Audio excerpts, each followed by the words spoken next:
Hey everyone, Jared here. Today I'm in the Glenelg and we're all aware that right now the world is in lockdown. The coronavirus has kept us indoors, and here at Storytowns we decided we want to connect you with local businesses, groups, events and the people behind them, as most of them will be doing it tough right now. And when we can all venture back outside our house, you are familiar with where you can go to get some local things. So right now our normal driving podcast tours are available for you to listen to in the comfort of your own home. And today we're talking to Kim at Sourdough Bakery, and then we're going to talk to Alastair at the fish market in Portland. These guys are amazing. Support them, support, and that's all we can do in a pretty crappy time like now.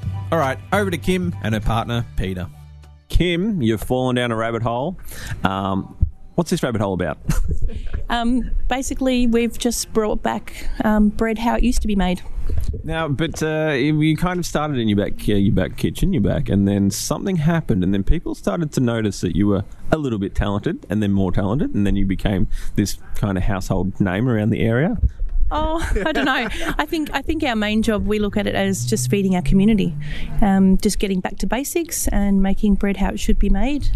Flour, salt, water, and nothing else. No added preservatives or. This is interesting, the yeast thing. So you were saying before, is it natural or leaven? Wild ferment. So basically we take or attract the wild yeast out of the air. Yeah. So our bread's all made with a sourdough culture, and its job is to basically attract all the wild yeast, and then it works its magic over a long, slow fermentation process. Mm-hmm. So our bread, there's nothing fast about it. It has control, not us. Sometimes we can be late to the market because the bread's just not ready yet. Especially with the pastries. The pastries, the kids call them the hippies because they're ready when they're good and ready. And tell me, where did your love for baking bread come from? I just started one day. Give me the whole backstory. So you started in a Ford Falcon. Yeah, pretty much. I started baking bread at home, and I learnt on YouTube. So great stuff on YouTube. And then pretty much was just making a couple of loaves for family and then the neighbours, and then it got a bit out of control. At the start, I was basically proving my bread in Pete's Falcon wagon, wetsuits and all, nice bit of moisture in there, good humidity, bit of sunlight, made a really good proving cupboard, and cooking 2 loaves at a time, one in my oven at home and one in the Weber barbecue. And then started getting a few people asking for the bread, and then when it was taking me something like 18 hours to bake bread at home, it was time to look for somewhere. Yeah. And so then you found a premises, we're at your new premises, which you started in October in 2019, but excuse me, I'm burping bread. But you started just not far from here. So when did you move to this first place? About 4 years ago now. Was a rundown old kitchen at the back of an old function centre that had been vacated for about 4 years. So it was empty, but it had the basics of what I needed that financially would have been hard to start.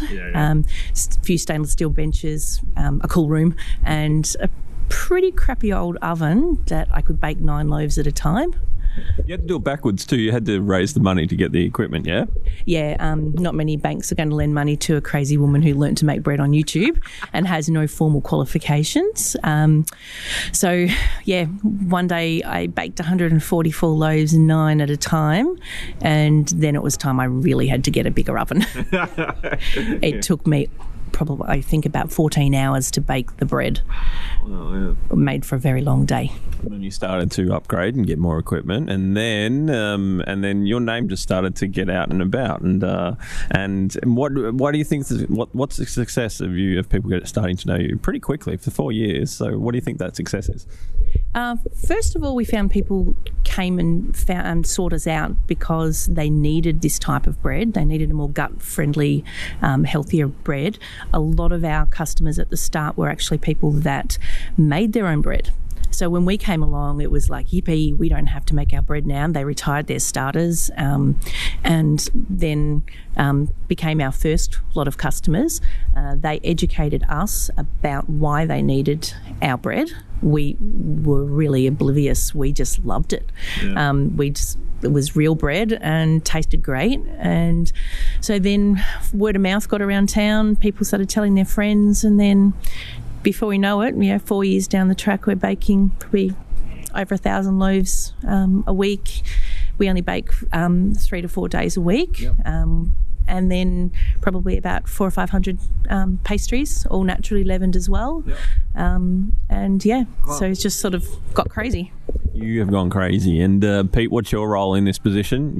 I'm guessing husband, I want to say. Husband, yes. Thank God I had that right. Good. I could have said wife, but you didn't look like a girl, Pete.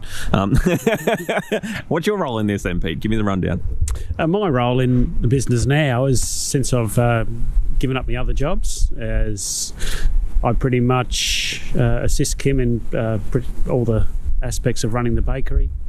I'll make the bread, and my one major role, I guess, is on the mixer.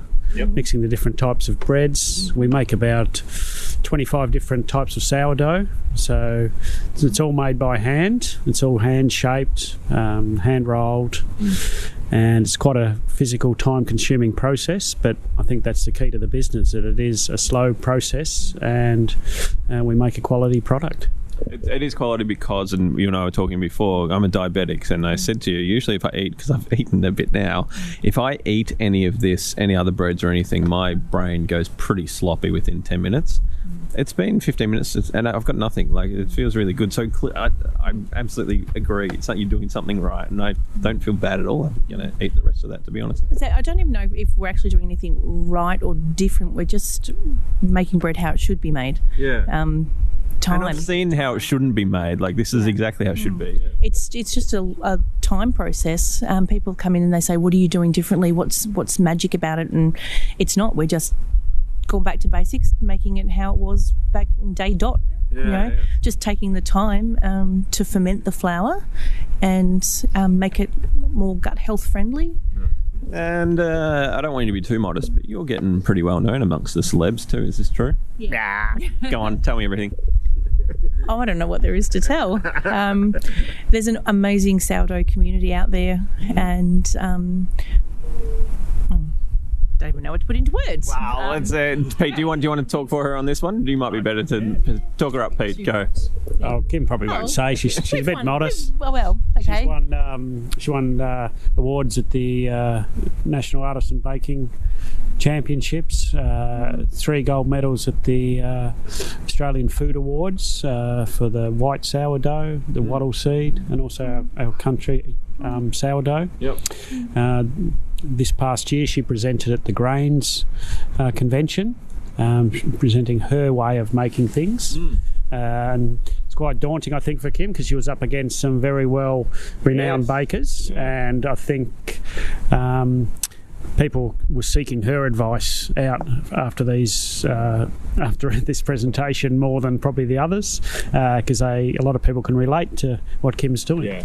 We get to get out a bit, which is nice too. Oh, cool. So we do Port Fairy and Warrnambool markets, and it's like Pete does Port Fairy market, and up until a couple of months ago I did Warrnambool market, and it was really good because we're actually out in our community. We get to meet our customers. We are there to answer questions, but it's friendships as well. It's like we've made some good friends, haven't we, and some nice people along the way. We're not just stuck in the bakery all the time. It is long days and early mornings and stuff, but it's nice to get out and have contact with people. Our open plan kitchen is that way so that people can ask us questions. We can talk. We're the face of our business. We don't hide anything. Everything's on the table in front of everyone, no secrets. We teach people to make bread. We encourage people to make their own bread. It's not just about money for us. It's about making a product. We try and keep our prices as low as we can so that families can afford bread. like we have a huge amount of little children that are awesome, aren't they? You'll hear them, they'll come running up the driveway wanting their piece of rabbit bread, because when you cut the bread, when it's scored down the middle, it actually looks like a rabbit. And at the markets, when the kids will actually throw away the fudge and line up, or you'll hear little girls squealing, going, "The bread lady's here, the bread lady's here," which is really, really cool. So it is very humbling. And because you give, if I'm right in saying, like, when kids come, you have pieces of bread so they can come and eat. No, slices of bread. Slices of bread. Sometimes bigger than their head, because like generosity is important to us as well. You know, if somebody really needs a loaf of bread, they're welcome to come and get a loaf of bread. It's nice. Beautiful ethos. I like it. Tell me now one more question. What is your favourite bread, or what's your favourite thing to eat? That's not the right question. Because, how do I ask it? Okay, I only make things I like. Like, seriously, if somebody wants me to make something and I don't like it, I'll never make it again. So it depends what I'm doing. Okay. So those Shore River baguettes, like I love those. I make I love my croissants, apricot and date. You know, that's probably my most popular loaf. Okay. Here, I think. And the white, there is nothing wrong with white bread. It's when it's fermented properly, it's actually a lot better than any other bread. You know, we do stone ground wholemeals and that as well, which are really good, but they're not everyone's cup of tea. But yeah, everything has its place. I wanted to ask you what's your favourite bread to make, but I think that's a waste of a question now, isn't it? Yeah, I think so. I'm a bit hooked on the pastries though, like my croissants. The croissants, they're hard work, they're very temperamental, and I think that's what keeps me going. Did it take you a while to get the croissants, the right? Oh yeah, you wouldn't want to go looking back at the first ones. But the bottom line is, no matter what they look like, they always taste great. The flavour level in a naturally leavened croissant is so much better than a yeasty croissant. So they don't even compare. So even if they're flat and ugly, sometimes the prover might overprove them, or you have bad days, but they still taste great no matter what they look like. Yeah, I can taste it. Like when it was when I was eating that, it's very smooth when it goes down in my, and I still got it in my mouth. So you guys are the best. Kim, thank you so much for talking to me. Peter, thank you so much for talking to me. Thank you. Thank you. You guys are nice to meet you guys too. Yeah, thank you. Thank you. Next on the menu is Alastair. They call him Haggis, and he owns a local fish market. He's a bit of a character. God love him. Here's Alastair. Oh, hello. My name's Alastair, and most people in Pulton call me Hag, or Haggy or Haggis, and I'm the owner-operator of Pulton Fish Market. Right, it's pretty clear. I would say it's pretty obvious why you're called Hag, but tell me anyway. I was born in Scotland, and when I came to Australia with a very heavy Scottish accent, my older brother was called Haggis for obvious reasons, and it got shortened to Hag, and then I got called Little Hag, and away we went. Your Scottish accent does not exist at all. That doesn't happen because it's a pretty strong accent, the Scottish accent. Yeah, it was. I got it beaten out of me at school. Yeah, they just beat you up till it left. Yep. I can remember going home with a very, very strong Scottish brogue and go to school with an Australian accent. Great. Was that in Portland? Where was that? Here in Portland. Oh, you've been here your whole life then? Almost your whole life? Yeah. 63 years in Portland, 65 years in Australia. Oh, God. Okay. So do you remember coming to Australia? Like, you must have been pretty young. Well, clearly. Yeah. 5. I was 5. Yeah, I can remember coming over. I can remember we came over in a ship, of course. So I'm a boat person. Oh, yeah, you're a boat man. So, okay, was it a rough? Do you remember if it was a rough ride? I can remember my mother being seasick all the way, and I reckon I wasn't far behind her. So here I am in the fishing industry, and I won't go out in a boat. And if there's a bit of a surge in the harbour unloading boats, I always get back on the wharf. That's a smart idea. And I can remember stopping at Alexandria and going through the Suez Canal. Oh yeah, yeah. And then we stopped at Colombo, and it's interesting because in later in life I started going to Indonesia on surfing trips, and the first time I went to Bali, I can remember getting off the plane, and the smells were so familiar, and then it must have reminded me of Ceylon when we stopped in Bombay. Huh. So that smell of the tropics, of the heat, the spices, the frangipanis, and So I guess it's It's already ingrained in your senses, I guess. That's true, because I remember when I smell cut grass, straight back to my childhood. Rolling around in it. Rolling around in it, yeah, that's what I do. Sewage, back to my childhood, long story. Yeah. But what if Cows. Cows In Terang. Yeah, cows in Terang. Yeah. So if you went back to Scotland, the first thing you'd smell a bit of haggis. Well, I turned vegetarian when I was in my early 20s, and I didn't start eating any form of... I won't say I turned vegetarian because I always ate seafood. Oh, yeah. But I started eating chicken about 15 years ago. Yeah. And so I don't eat red meat. So haggis is definitely off the menu. So no red meat. You're a surfer. You're 70 years old. You're still surfing, you said too, yeah? Yes, I don't surf as much here in the cold water, but I make sure that I go to Lombok in Indonesia every June for my annual pilgrimage, and I go for 2 weeks, surf every day, and it's fantastic.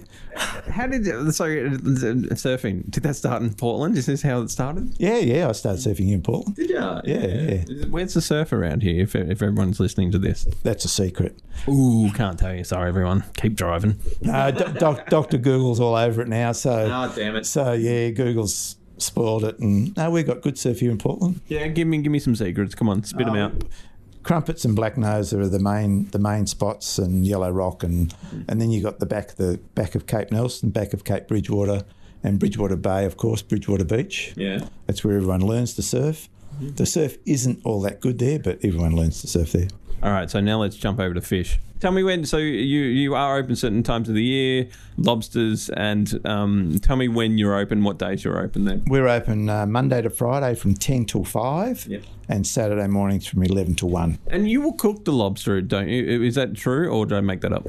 One of the things that we really take a lot of pride in is if you came into the shop and you said you wanted a cooked cray, and we haven't got any in the cabinet, you can come out the back, select the cray yourself, and I'll cook it for you. So you're really getting a local product, a really good, fresh local product, live, into the drowning tub, into the pot, then chilled, and how fresh is that? That's perfect. And then you can just go eat it on the beach over there.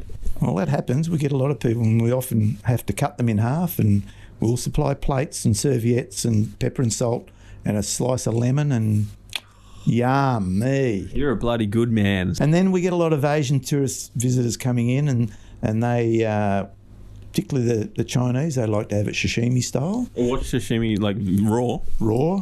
So you've got to kill it and cut up the tail and chop up the raw meat, and then they usually steam the shell and the legs. What's your favourite seafood then, yours?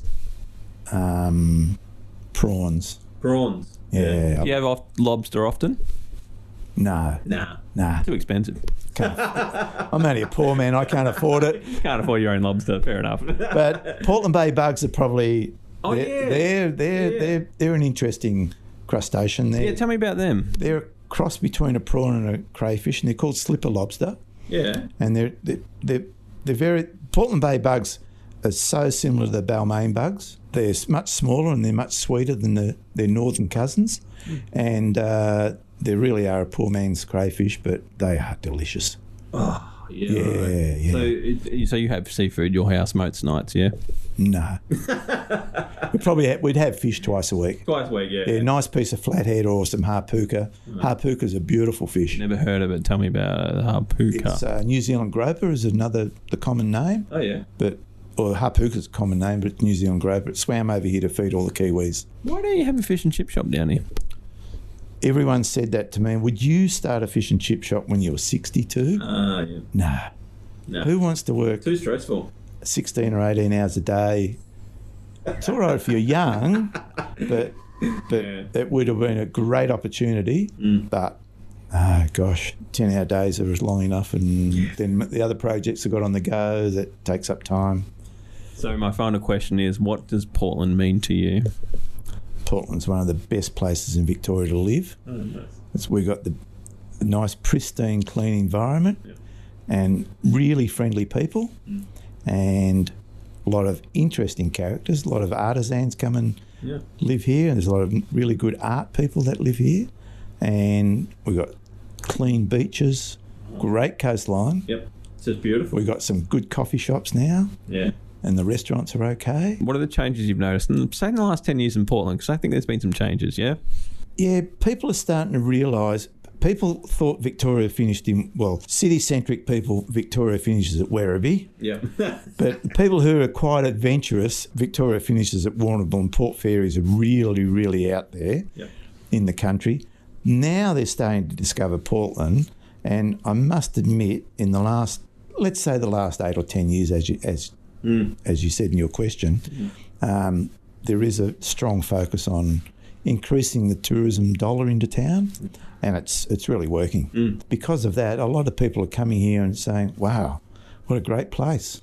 Fishing, real estate's really cheap. Yeah. And if you live in Melbourne and you're living in a house that you built when you started your family, when you started working 40 years ago, and it's worth just shy of $1 million now, you could buy something in Portland equivalent and have 600-700 in the bank change. Bloody hell, that's a Buy a good point. caravan and a boat, better fishing gear, but what a great place to live. Well, thank you, Alastair /Haggis. I appreciate you talking to me. You're more than welcome. Thank you. Thank you, Hag, and thanks to everyone for listening. These are our podcast series about local people, stories and events. If you've got anything to share, go to our website, storytowns.com.au, contact me and we can make it into a podcast. Please be safe and support your local businesses when you can, if you can, and stay local. You can find us on Facebook or Instagram, YouTube and Spotify.